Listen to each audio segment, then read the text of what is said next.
Brandon Jones. Here's my paper. I don't know if you can see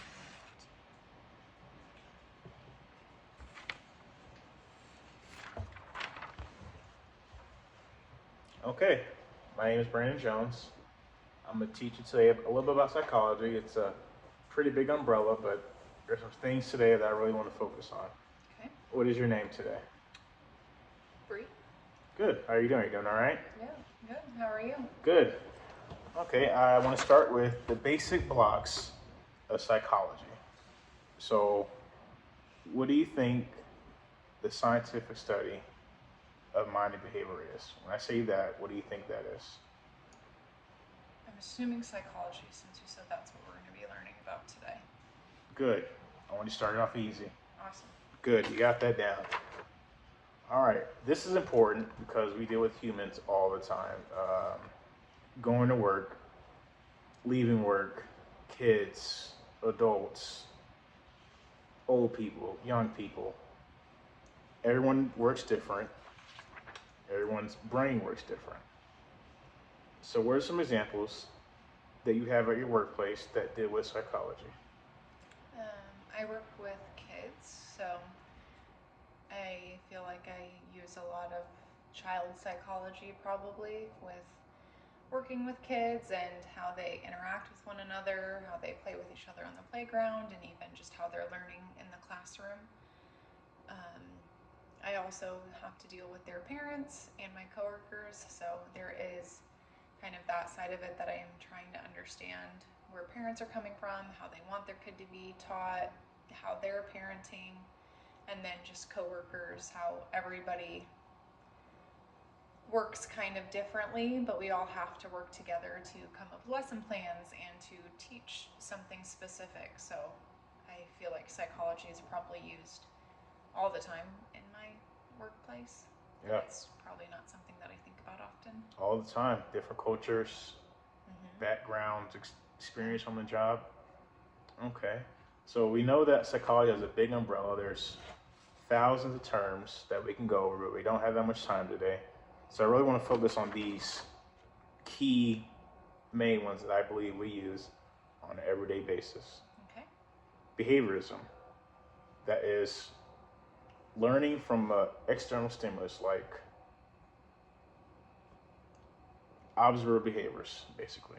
Okay. Cognition, information that is processed and manipulated.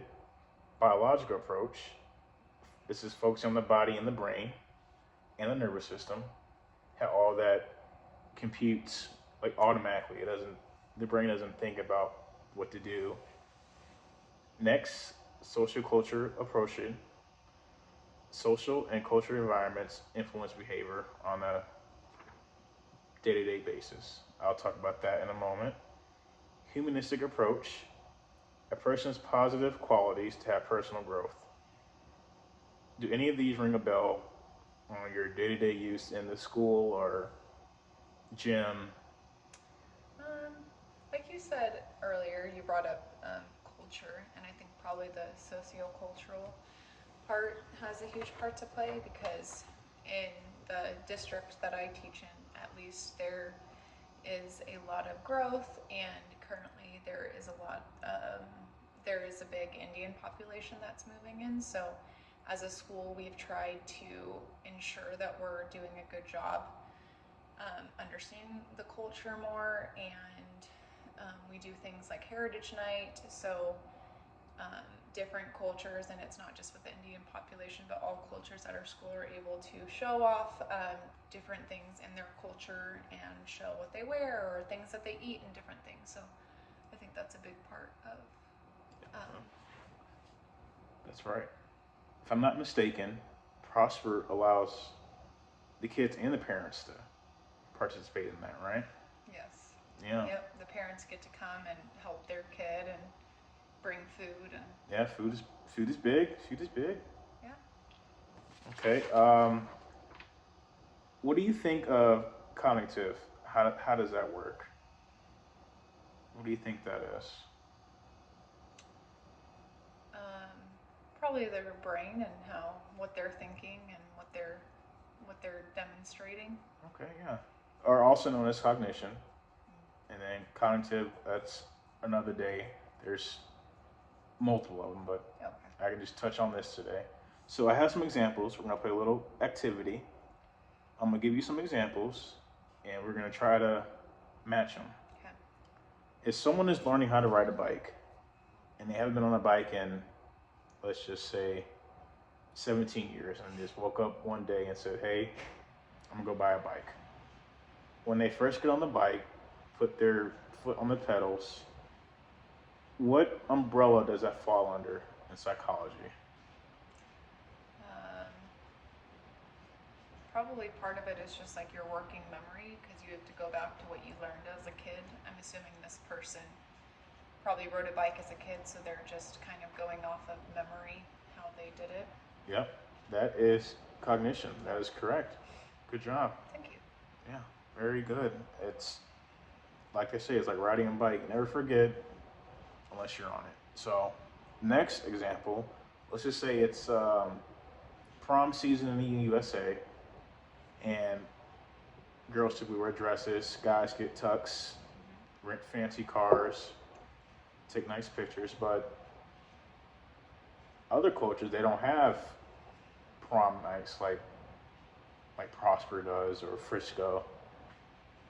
Where do you think that falls under? If I was to look that up in a dictionary, comparing two different social cultures, what do you think that falls under? Probably the socio-cultural. Easy. Easy as 1, 2, 3. Yep. Good. Next example, if someone's yelling at you, let's say you get in a big argument at the Cowboys game, and someone's a Giants fan and they throw a beer on you. If someone looks like they're trying to fight you, and your body either freezes, or you want to fight and maybe go to jail, or you just don't do anything at all, where do you think that falls under? Maybe part of it's what you were taught as a kid, maybe, in those situations. Obviously, on a smaller scale than getting in a fight at a football game, but maybe that has to do something with, as a kid, if you were on the playground and if it was encouraged for you to fight at your household with your siblings, or if talking it out was the better option, then maybe that's kind of what you would go back to. Yeah, that's right. I'm glad you mentioned how you were taught, because later we're going to talk about that with Erickson. Oh. Yeah, so Okay. glad you answered that, but that falls under biological approach. Oh, okay. Yeah, but you got it close enough, so I'll give you the points. Thank you. All right, so if I feed my dog every day at 6:55 p.m. and he hears me scooping out the food in the bowl, and he runs across the kitchen, starts foaming out the mouth every day at the same time, what is that type of behavior when it falls under psychology? Like, what umbrella? Kind of like it's their learned behavior that when they hear the sound of the food, or that they know that they're about to get fed, or if they hear the treat bag Yeah. shake, they get excited, or if they hear their leash, then they're used to those kind of behaviors. Yep. Behaviorism. Behavioral. Exactly. All right. So next one, this you may know about this or you're teaching. I'm sure kids in your class set goals for themselves. Like, all right, this week I'm gonna learn how to count to 5, and next week after that I'm gonna learn to count to 10. So that repeated process, what do you think that is? Goal setting. Yep. Is that? You're getting there. It is humanistic approach. Oh, humanistic approach. Okay. Yeah. So just basically setting goals for yourself, constantly wanting to get better. Okay. So good job. Next week we'll talk about a little more of the umbrella. There's, Okay. I can't count 50 hands how many types of studies we can do. But we're going to switch topics, and we're going to talk about identity. And identity is the understanding of human itself, how they navigate their own life, values, memories, morals, how they think, emotions, etc. So what you touched on earlier with identity, with the flight or fight or freeze, Eric Erickson was like he put this on a map. He had a well designed like plan or organizer, and you can fall underneath these four categories. So the first one he created was authoritarian. It's very strict, military style, my way or the highway, no talking back. And these are all parenting. And these styles. are all parents. Okay. Parenting styles. Yeah, for the most part. And then next is neglectful. This is parent does not care about emotions. They come home, cook, put food on the table, or they walk off, or don't ask how the kids are doing. Another one is permissive. This is more of a friends first, parents later. This is your typical do whatever you want, no consequences. Whatever happens, happens. I just don't care.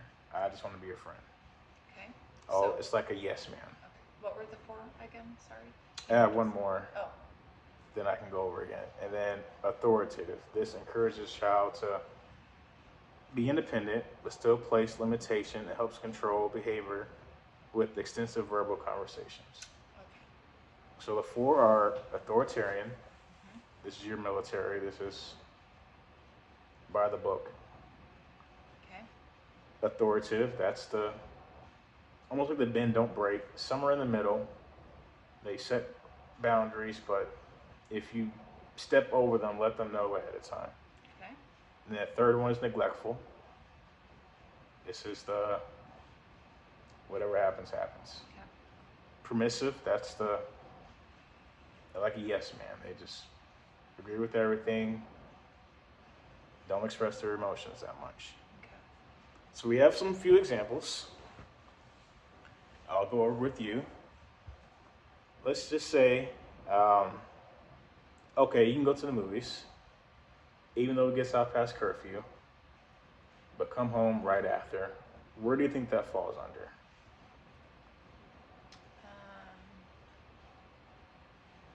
The authoritative. Yes, that is correct. So the key in that one is really open communication. Like, I let you know days in advance, hey, I'm going to see a movie Friday.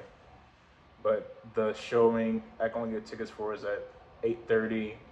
My curfew is only 8. So is that okay, Mom? Their mom's like, yeah, that's okay. Just come home right after. So it's just having the conversation. Yeah, Kind of. yeah.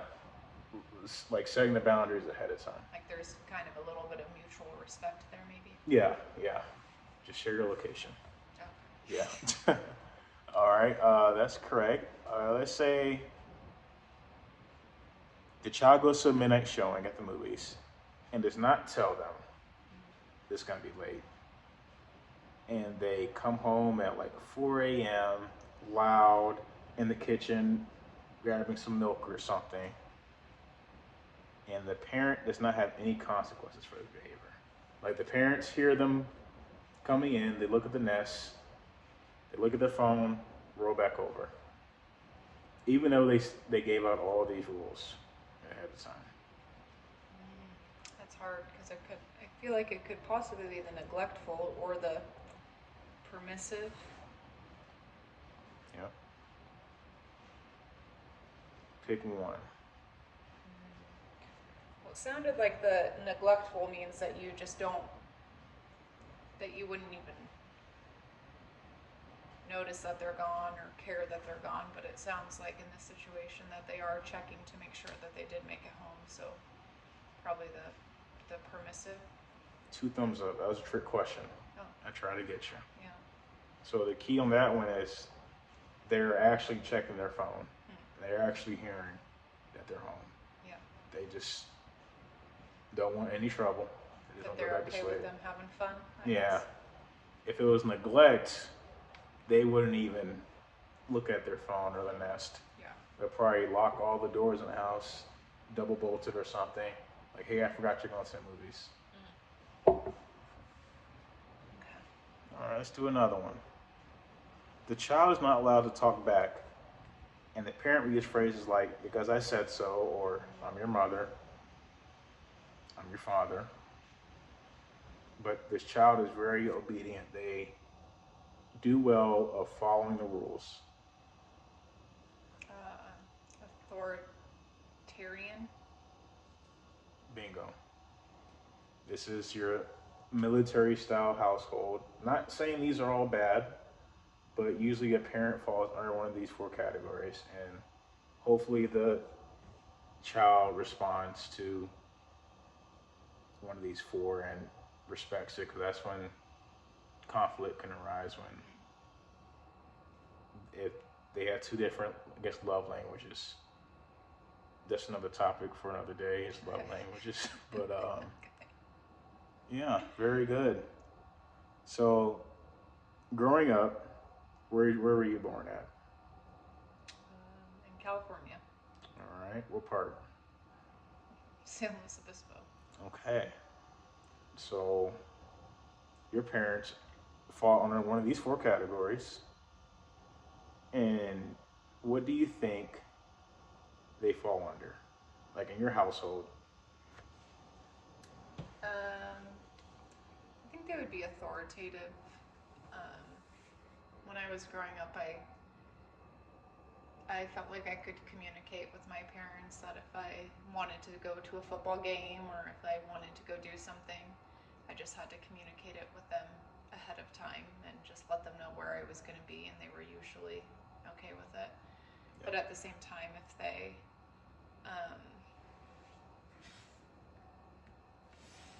if they said no to me going somewhere, then I would either have a conversation with them about it, or I would respect their decision because they're the ones in charge. They're the adults in the situation. All right, so you're underneath that middle ground where there's wiggle room. If you have a good, I guess, conversation with them, or you have enough evidence that allows you to go do things. Yeah, I think so. Okay. How does that affect you nowadays? Like, how are you the same, or when you're teaching in your classroom, do you have like those, I guess, baby memories coming back? Yeah, I mean, I feel like I listen to the kids that I teach, and we do have discussions about things. I don't just tell them perimeter is perimeter because I said so. We have a discussion about why it is the way that it is to help them understand it. I feel like that's how I am in my day-to-day life too. I still have a good relationship with my parents, and I talk to them often, go to them for advice and stuff. So it's something that I try to do in my marriage as well, like have conversations, and somebody's not always right and somebody's not always wrong in the situation. Okay. I know I said earlier that none of these are bad, but I can't imagine an elementary teacher being in that neglect category. Yeah, that would be pretty tricky. Do you have any coworkers that fall underneath the neglect? Not to put them on blast, but is there any situation? Because I'm sure that's a very rare style. Yeah. In teaching. I feel like I haven't come across any teachers that are neglectful. I think that at times you see teachers not acting, I see teachers not acting the same way that I would, but like you said, it's not necessarily a bad thing if they're treating the situation differently because they probably know more in the situation.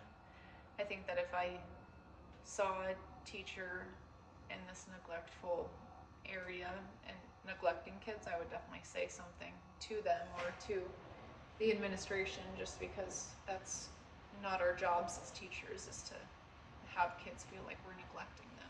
Yeah. All right. Okay, very good.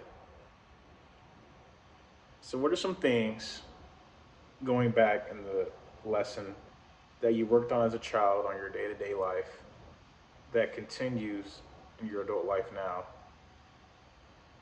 So like for me, when I was a child, I always had breakfast. That was my favorite. Like I don't leave the house if I don't have breakfast. So that falls under, I guess, behaviorism. It can fall under. What are some examples that you do as a child that? Um, Sports were really important growing up. Um, so I think that that's kind of a behavior that I've continued in my adult life is that I enjoy going for walks and going to the gym, and it's something that I did my whole childhood and into college and stuff. So I think it's just something that I've done for so long. It's just kind of part of my routine now to keep doing it. Good. Okay. One last thing, then we'll end the class. Culture is a huge part of identity. Where you're born, family life, etc. So, if someone was born in West Glacier, Montana, and they moved to the Jersey Shore, how would that affect them, like on a psychological level? So, They would probably have to get pretty used to just the difference in people they're around. I'm assuming people who live in Montana probably do a lot of outdoor hiking and, maybe yeah, have like farm animals or something because there's a lot of farm life out there. And then, and if they're growing up in Jersey Shore, I guess they're going to be used to being by the beach and, yeah. possibly being around, like, I guess partying. I don't know. I guess I'm just thinking of that show, Jersey Shore. Oh, yeah, So their lives would probably be pretty yeah. drastically different. I mean, when I grew up in California and then I moved to Texas for college, there was a shift for me also, not as dramatic, but I did have to, learn a different way. I started saying y'all, which wasn't something I ever said when I was in California. Yeah. So a little bit of identity, a little behaviorism change. Yeah. Well, thanks for coming today. We're gonna end it right here. I'll see you next week in class. Alrighty. Thank you.